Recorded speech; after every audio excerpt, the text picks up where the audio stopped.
And just like that Season 3 Episode 2 recap, Rat Queen.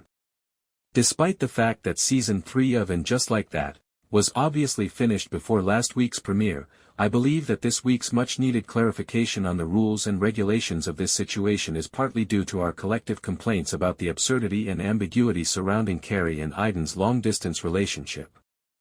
That is what we manifested. Carrie, you're welcome. It appears that Aidan also made these preparations but was unaware of them. Given the current situation, do I think these two have a chance of remaining together for 5 years? No, not at all. However, at least Aidan makes amends for leaving her hanging during last week's phone sex and apologizes for going overboard with the limitations. For old Car Bear, things are getting better.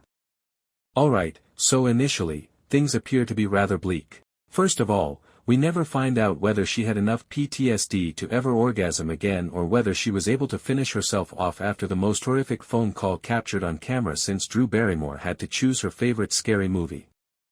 If that were the truth, I wouldn't blame her because I was only a spectator to the whole mess and I'm still emotionally damaged by it. A stampede of rats erupts from Carrie's garden as she is enjoying a beautiful day in her picturesque backyard, writing what I assume will be her next novel about a woman who lived in her house in the 1800s but whom she hasn't even named or given a second thought to.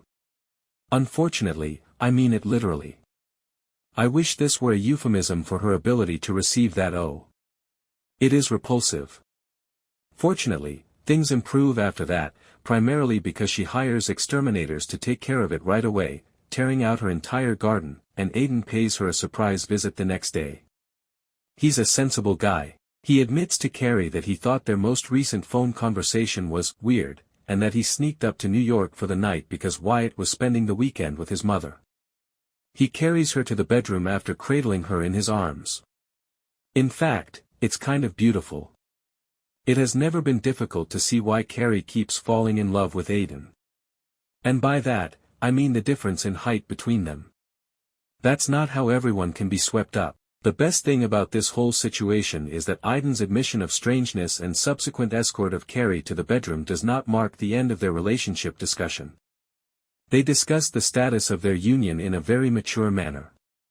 It's pleasant. Carrie acknowledges her confusion.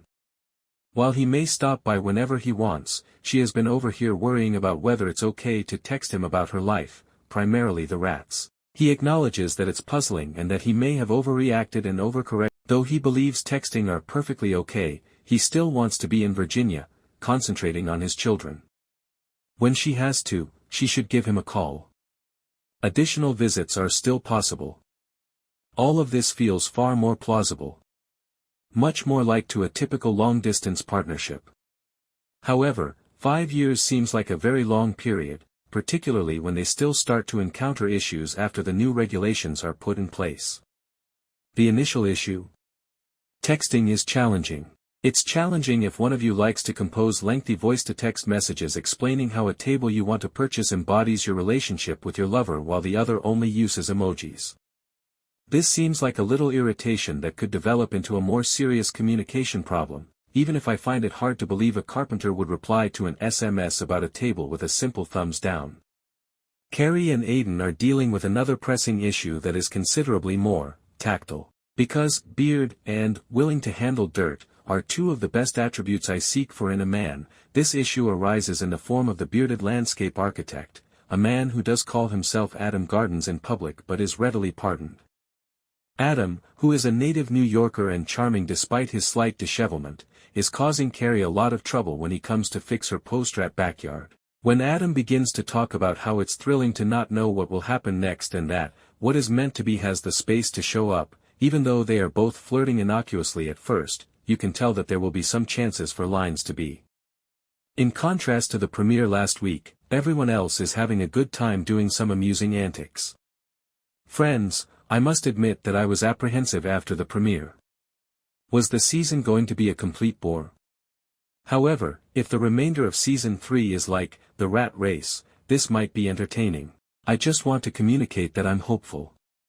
For instance, consider Seema. I'm tired of what she calls hate dating, which is essentially hate watching but mostly takes place in sitting in bars.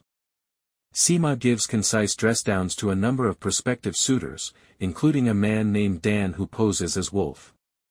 If you want to know how bad the dating scene is, and you're tired,